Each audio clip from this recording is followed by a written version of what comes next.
O'Leary sounds off on Harris's insane, un-American proposals ahead of anticipated CNN interview. Harris is just throwing things out there, talking about giving away things. $25,000 for first-time home buyers. That's just going to cause inflation to get even worse. They're just going to raise the price of homes to $25,000. Like, and they're trying to pretend like she's not a communist, like she's not a socialist. These policies are not going to help anything. It's going to make the situation worse. So we're going to talk a little bit about it. We're going to show the clip of Kevin O'Leary. But before we get started, go ahead and hit that like button, share this out so we can get this information out there. Subscribe if you're not already a subscriber, and hit that alarm bell so you know when I'm putting out new stuff. Also, check out my link tree in the description. It has a link to my Patreon. That's where I talk about things that I can't talk about here.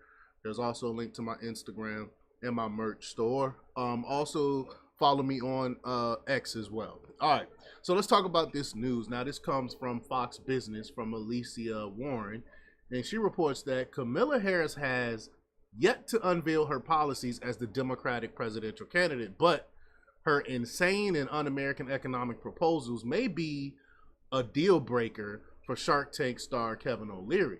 The shark investor and O'Leary Ventures chairman did not mince words during his appearance on Kudlow Wednesday as he assessed the list of actions the Harris campaign has rolled out in recent weeks.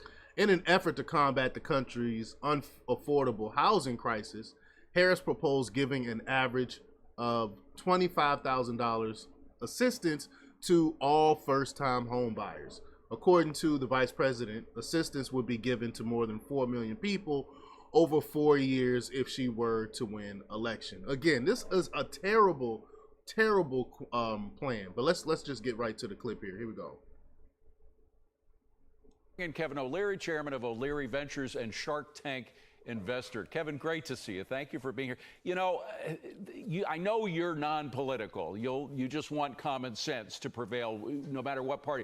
But if you think like a Democrat, you think the solution to that problem is what? More government spending. And Kamala Harris has come out with her housing plan, or one of them.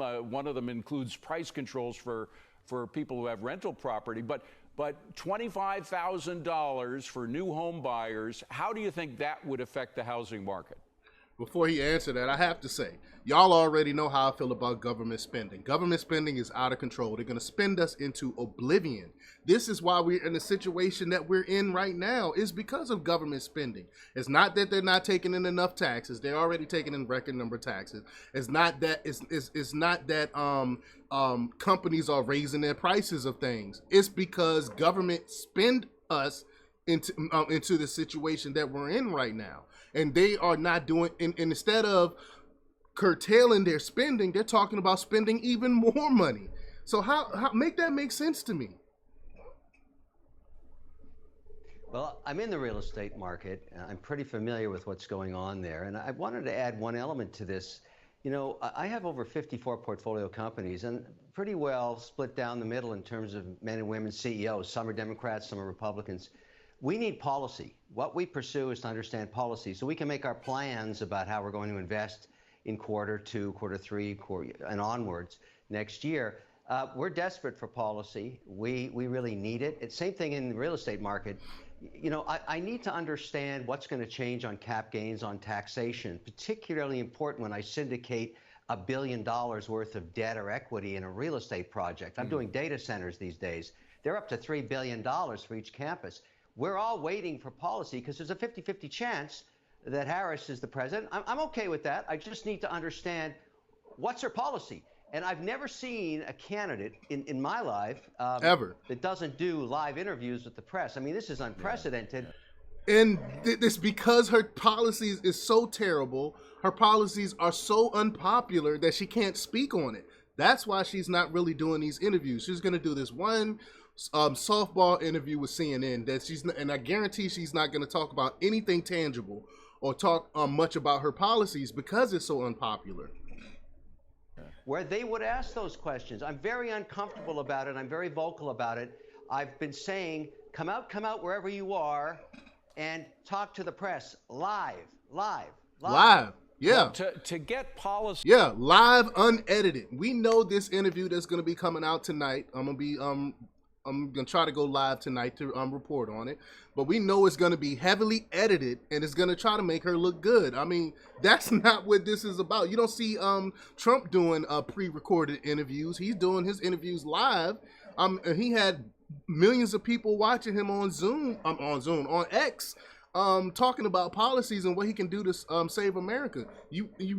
Kamala Harris refused to do that.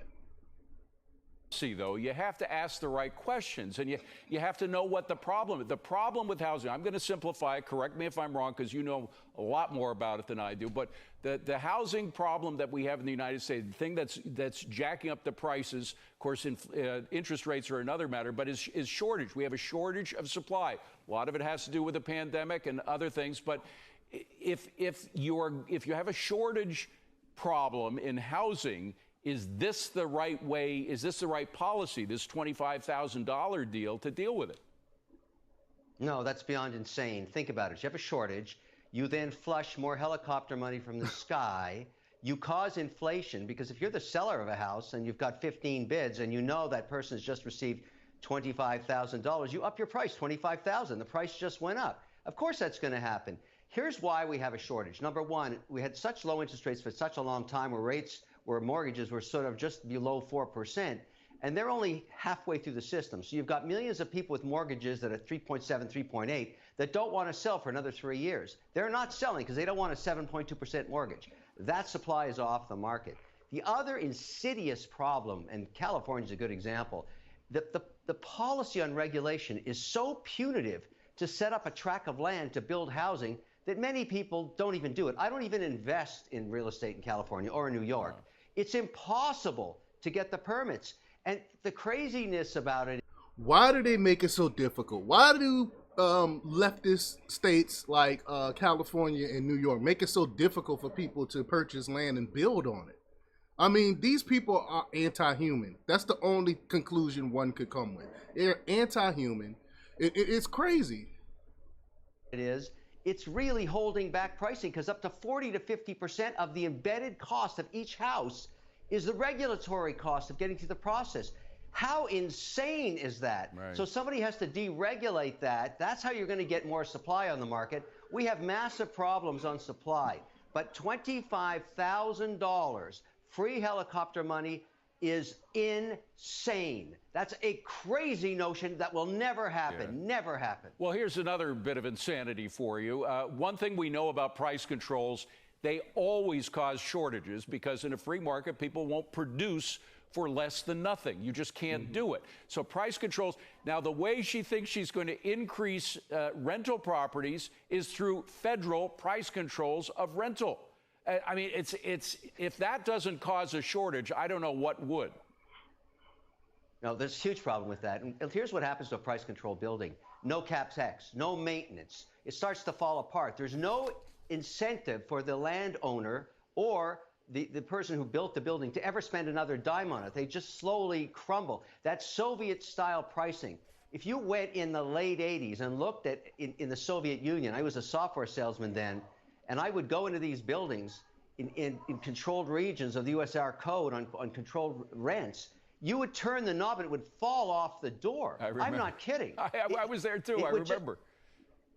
So you can't. It doesn't work for housing. You're going to end up like Kevin O'Leary was saying. You're going to end up with crappy housing. It's going to fall apart. Like, why try to change things when we know that the free market system works? No one has prospered more under capitalism.